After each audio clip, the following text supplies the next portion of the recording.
For centuries, the people living in central Luzon, Philippines, saw Mount Pinatubo as nothing more than a quiet, forest-covered mountain.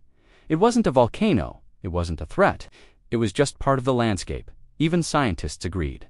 A geological study from 1909 actually concluded that Pinatubo was not a volcano at all. But in 1991, that simple assumption would nearly cost hundreds of thousands of lives and unleash one of the most powerful natural disasters ever recorded by humanity. This is the story of Mount Pinatubo and how an ordinary mountain became the worst volcanic eruption of the 20th century. It all started on April 2, 1991. Small explosions were reported near the summit of Mount Pinatubo. Indigenous Eta villagers and missionaries in the area described loud booms, steam rising from the ground, and ash drifting through the forest. Scientists from the Philippine Institute of Volcanology and Seismology, or PHIVOLEX, were alerted. There was just one problem. Pinatubo wasn't monitored. There were no instruments, no seismic history, almost no data. When volcanologists arrived by helicopter, they saw plumes of ash venting from the mountain. What they were witnessing was a phreatic eruption, steam explosions that happen when rising magma heats underground water, turning it into pressurized vapor. This could only mean one thing: magma was moving. Seismometers were rushed in and installed all around the mountain. Almost immediately, they started recording hundreds of earthquakes every single day. Soon, that number climbed to over 500 daily tremors. But without any historical data, scientists faced a terrifying question. Was this normal behavior for Pinatubo, or was it the beginning of something catastrophic? The answer came from the gases. Using helicopter-mounted spectrometers, scientists measured the emissions of sulfur dioxide, one of the clearest signs that magma is rising close to the surface. At first, the emissions were modest. Then, they skyrocketed. By late May, Pinatubo was releasing over 5,000 tons of sulfur dioxide per day. At that point, there was no longer any doubt. A massive eruption was coming. Geologists began digging into Pinatubo's past, trying to understand what they were up against. By dating ancient ash layers and charcoal using carbon-14, they uncovered a terrifying truth. Pinatubo had erupted before, repeatedly, violently. Its history showed a pattern of Plinian eruptions, the most explosive type capable of ejecting material tens of kilometers into the atmosphere. Based on these ancient deposits, scientists estimated Pinatubo's power on the Volcanic Explosivity Index, or VEI, at A6. To give you some perspective, most volcanic eruptions are a VEI 1 or 2. The legendary eruption of Krakatoa in 1883 was a VEI 6. Pinatubo was in the same league. This meant pyroclastic flows could travel up to 20 kilometers, causing total devastation near the volcano and having global atmospheric effects. Even worse, they discovered Pinatubo's magma chamber was enormous. Estimated to hold between 40 and 90 cubic kilometers of molten rock, enough to change the planet. A race against time began. More than 500,000 people lived within reach of Pinatubo's fury. Scientists quickly created an emergency alert system with levels 1 through 5 and began drawing up evacuation plans. But there was resistance. Many locals simply didn't believe Pinatubo was a volcano. After all, it had been quiet their entire lives. Others were tired of the constant ashfall and disruptions. Some even thought the warnings were political lies.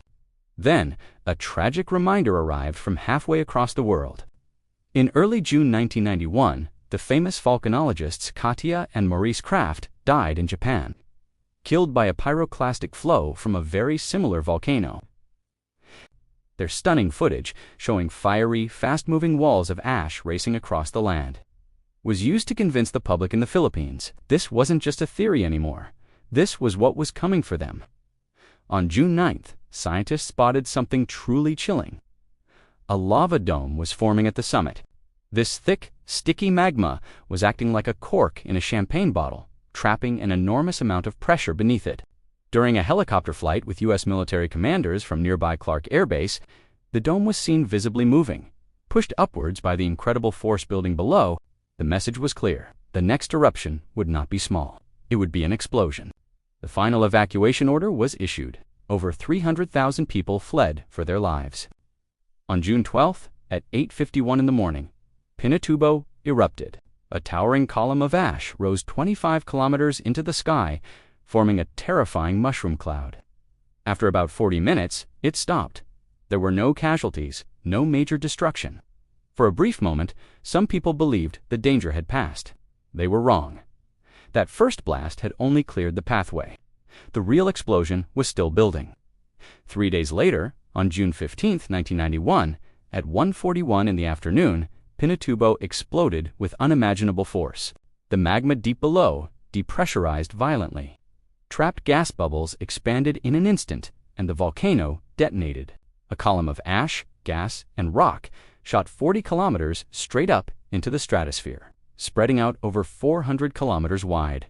Then, the column collapsed under its own weight. Superheated pyroclastic flows, moving it up to 200 kilometers per hour, and hotter than 700 degrees Celsius, raced down the mountain's flanks. Anything and everything in their path was instantly erased. And just when it seemed things couldn't get any worse, the unthinkable happened. A typhoon struck at the exact same time. It became a scene from a disaster movie. Torrential rain mixed with the falling ash, creating deadly lahars. Thick, heavy rivers of volcanic mud that flowed like liquid concrete, burying everything. Day turned into night as the sky filled with ash. The weight of the wet, heavy ash caused roofs to collapse. Roads disappeared. Entire valleys were filled, buried under meters of volcanic debris. For 9 agonizing hours, Pinatubo raged. Finally, its magma chamber had partially emptied. The summit, no longer supported from below, collapsed inward, forming a massive caldera over 2.5 kilometers wide. The eruption had literally decapitated the mountain, lopping 300 meters off its height. The effects of the eruption were felt around the planet. Pinatubo injected 20 million tons of sulfur dioxide directly into the stratosphere. There, it formed a haze of sulfuric acid aerosols that acted like a planetary sunshade, reflecting sunlight back into space. The result was a measurable global temperature drop of about half a degree Celsius. The Earth actually cooled for the next 3 years.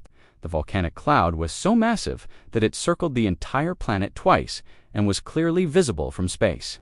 In the aftermath, the scale of the devastation was immense.